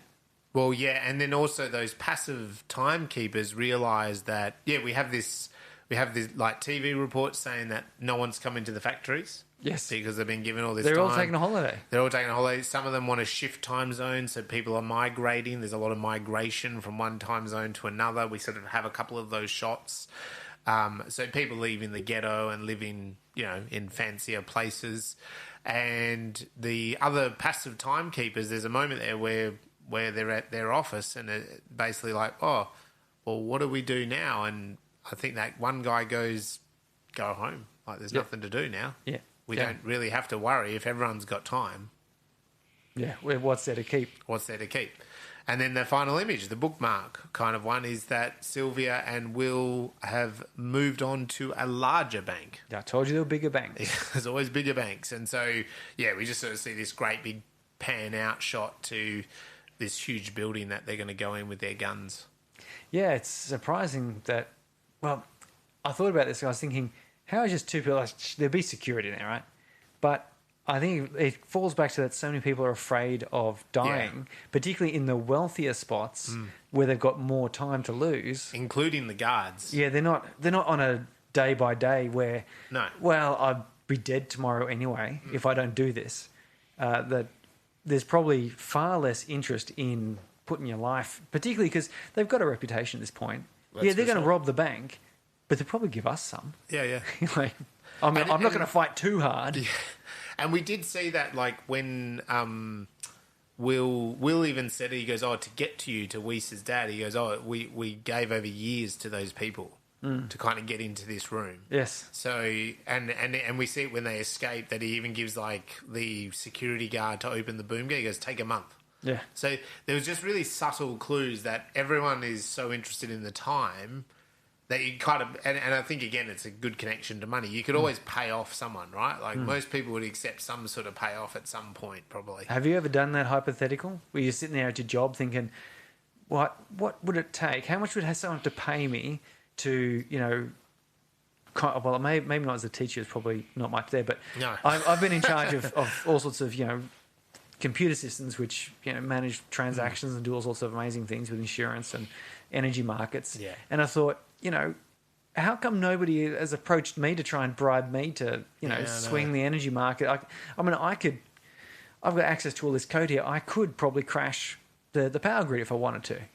I don't want to because I'm not crazy. Yeah. But I ran that hypothetical. I was, well, how much would someone, like, if someone comes, like you're always seeing these things, that someone hands over a wad of hundreds and you're like, so what's that, like $10,000? You think you're going to bribe me with, get out of here. The suitcase? Have $100,000. You're like, keep going. That doesn't mean jack squat to me. You're like, the 10 million? And then you're starting to get into ridiculous levels where they would just go to find someone else. Like with $10 million, you don't need to bribe an IT guy to do something. You just get a bunch of guys with chainsaws to cut through the power lines, whatever.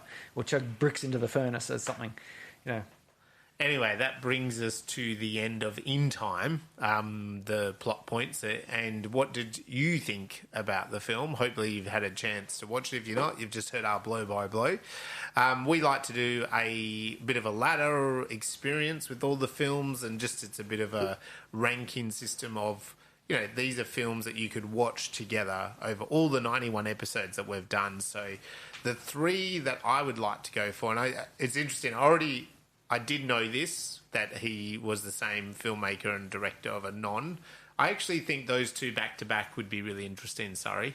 And along with Prospect as a third one. So I think similar those colours on these things. Yeah, well, that's what I kind of thought. I thought they're all films that make you think. Like, as we're saying, this is a film. The reason why this film's so good is that you kind of walk away, you can't help but think about your own life. And I feel like Prospect and Anon do that too. Like, they make you think.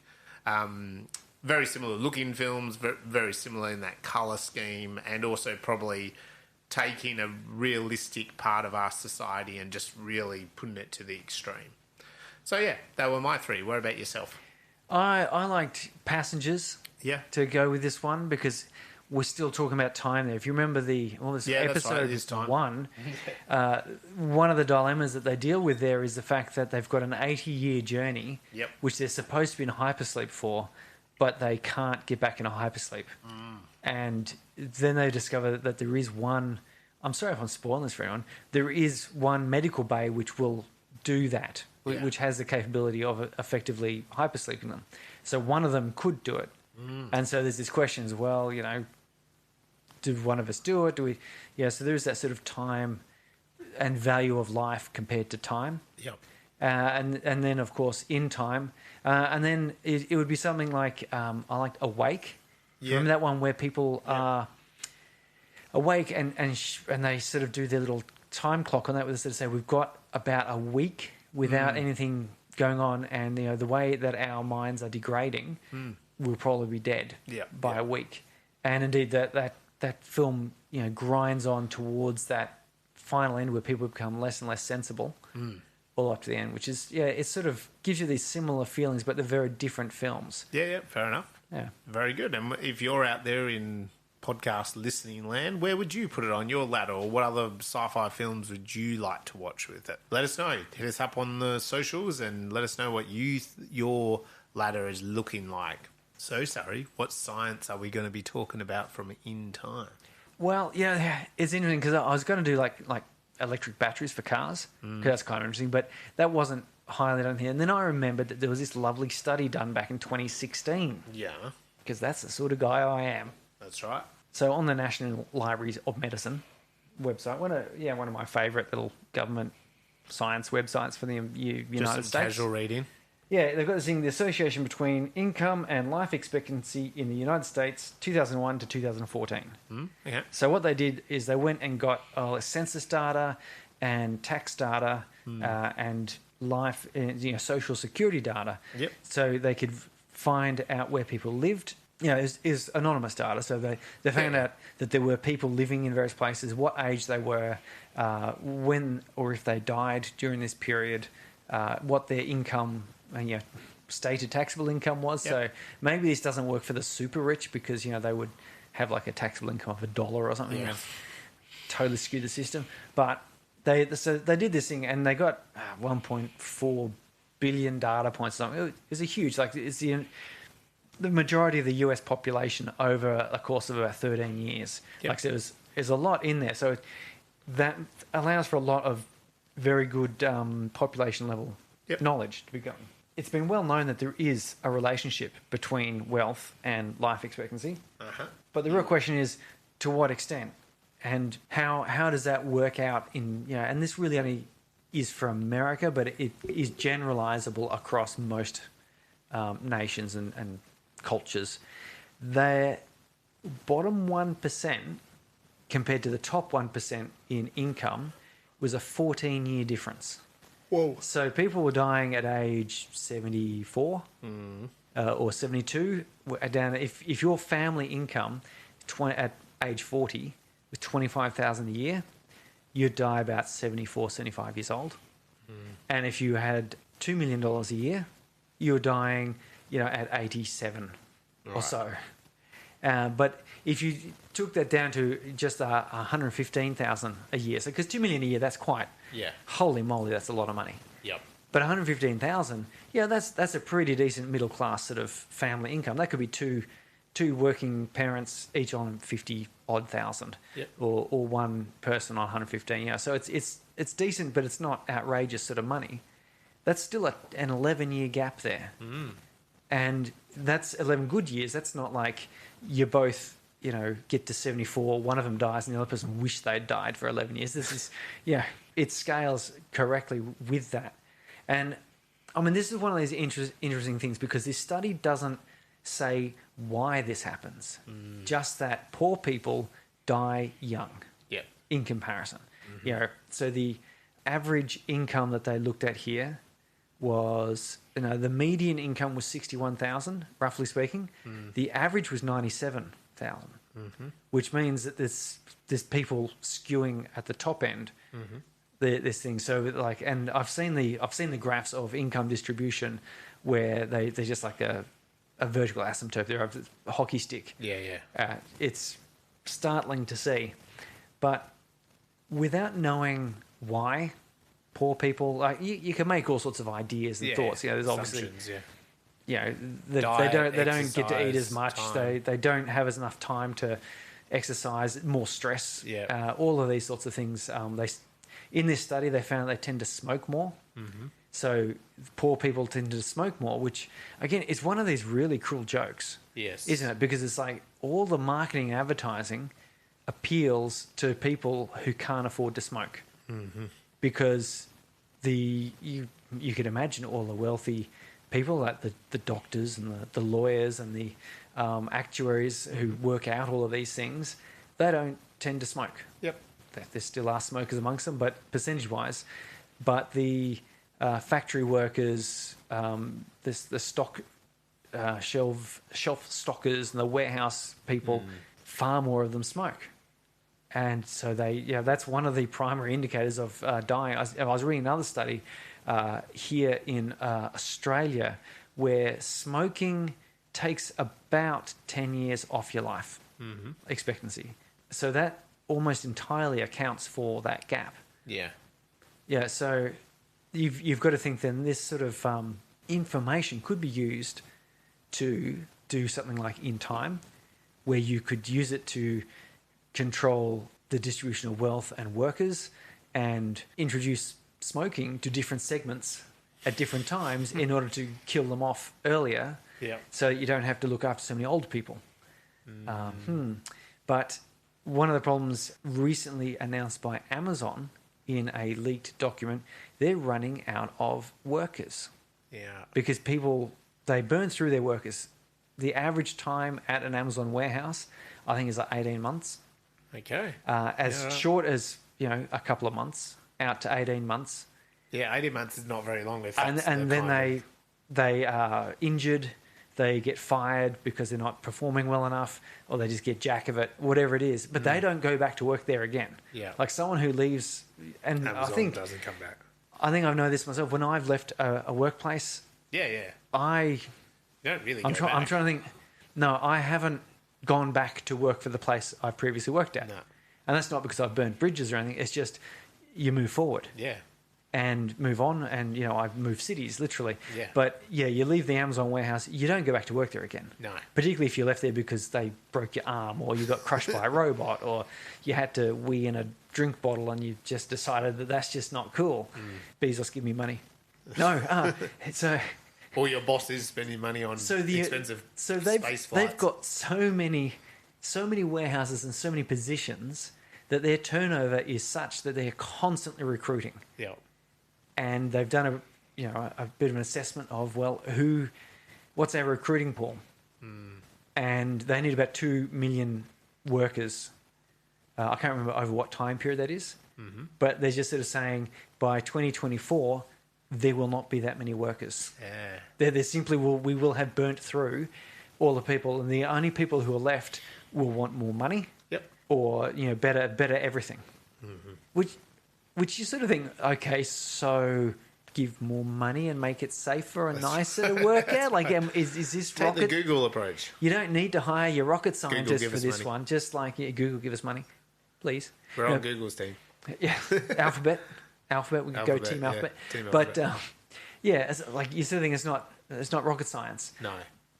But we can use this information though to benefit the world or to harm it. And if you look at situations like Fight Club and like this, where it'd be like going and taking Bezos's $100 billion that he controls and then just dividing that amongst the warehouse workers.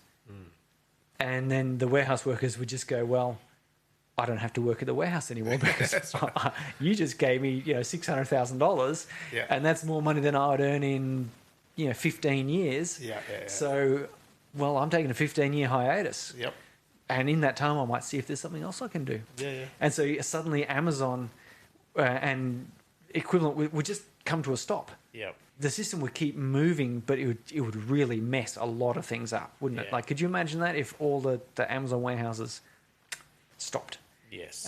It would be quite amazing. So anyway, it's just an interesting study here that does show if you aren't earning a lot of money, you probably would be better off if you were. And I think you probably realise that. Yep. I know I did. Yes. And I mean, education and life skills and expertise are ways to build that up. There's a bunch of other studies about like that. Yeah. And this leads me back but to... also maybe just don't smoke then. Yeah, exactly. If you can't afford, if you can't seem to get out of the Amazon warehouse, maybe just don't smoke. Yeah, don't smoke. Like, it's worth not smoking. Like, to find some other way of stress relief. Have a cup of coffee. Yeah. Start a podcast. 2-3 cups of coffee a day reduces mortality rates. So you're fine with a couple of cups of coffee. After 2 or 3, yeah. probably starts going. Yeah, well, you start going to 5 or 6, you're, maybe not so much. No, but or you're just getting shitloads done. Yes, you're getting so much done.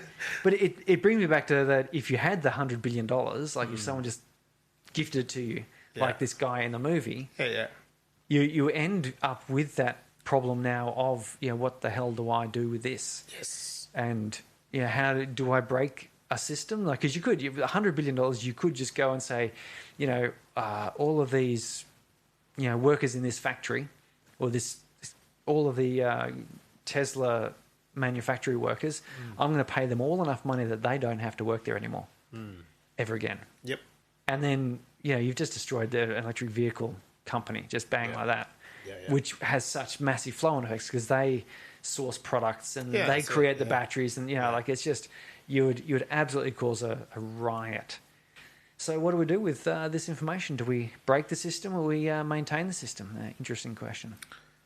Yeah, I'd like to break the system.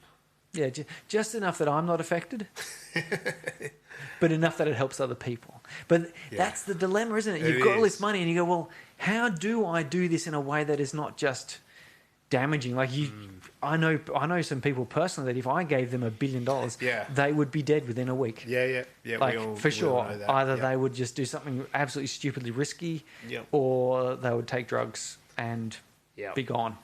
And you just go, well, that's you can't do that. So no, and also, it's even like with charities, right? Like how there's that whole global score of a charity that, some of the charities, remember they did that global score where it's like some charities, 80% of the money you're donating is just really supporting the charity. It's just administration.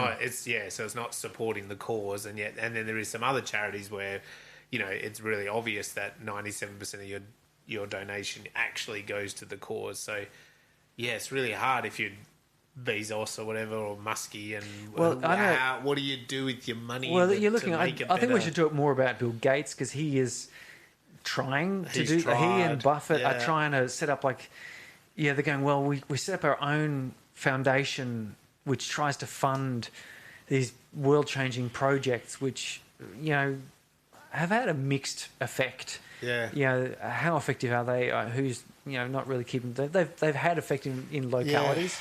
But that Gates Foundation about getting rid of, was it malaria and stuff, like it's done well, but they haven't achieved it. And they've got so much money in it. It turns out it's more complicated than you think. Yeah, I know. It's really interesting. Yeah. So it's but yet he still earns $47 billion every single year or something. Well, that's the thing. Like, you can't get rid of it. He can't get rid of it. No, well, not in a responsible way. He would even being divorced, he couldn't get rid of it. It still keeps coming in. Because you can't, like, if you just gave it to someone else, you just shifted the problem on. Right. And if that other person was not at all expecting it and not ready for it, you may have just made their life worse. That's right. And that's the beautiful thing about this film, is that it really does show us that part of our society. You can have Muskie and Gates and all these other people. Teflon, whoever else out there. Teflon Musk, yeah, all those ones. And in terms of money, are they best to hold it? Are they best to give it? Are they best to? Where do they spend it? How do they spend it? Can they really make a difference? Yeah, it's such a funny. And if you just give it to anyone. Some people are going to drink themselves to death. And you just kick the can down the road. You're just like, now someone else has got this exact same problem that you had. That's right. So it's a funny one, isn't it? And also, like, if you don't have the money and you're just out there every day doing the struggle, you're going to work, you're doing your thing, does that just keep you going? Like, versus if someone gave you that $10 million, would you give up the will to live? So that's the end of In Time. Our next episode is coming up. Got a couple more left for 2022, I think, sorry. There's probably a couple more for 2022. Yep, before we move into next year. Our next episode is Boss Level. Boss Level, Mel Gibson. Yes. I mean, he's not really a star in it, but he's in it. He's in it. Good old Mel Gibson. Yeah. But Boss Level, it's I think actually it's a Netflix exclusive. I hope that's not a problem. We'll find out. We'll find out. If Netflix, you're out there, don't make it an exclusive. Yes, and give us money. Yes, that's right. Time. We need time. We need time and money. If you're out there and listening to us wherever you get your good podcasts, give us a 5-star rating or a nice review. Share us around. You know what to do on the podcast networks. And again, you can find us at spacebrains.com, Twitter, Instagram, TikTok, and Facebook. Follow, like, share. Let us know your opinions. And also get cracking on a film for next year's film festival. Film festival, yes. Bye. See ya.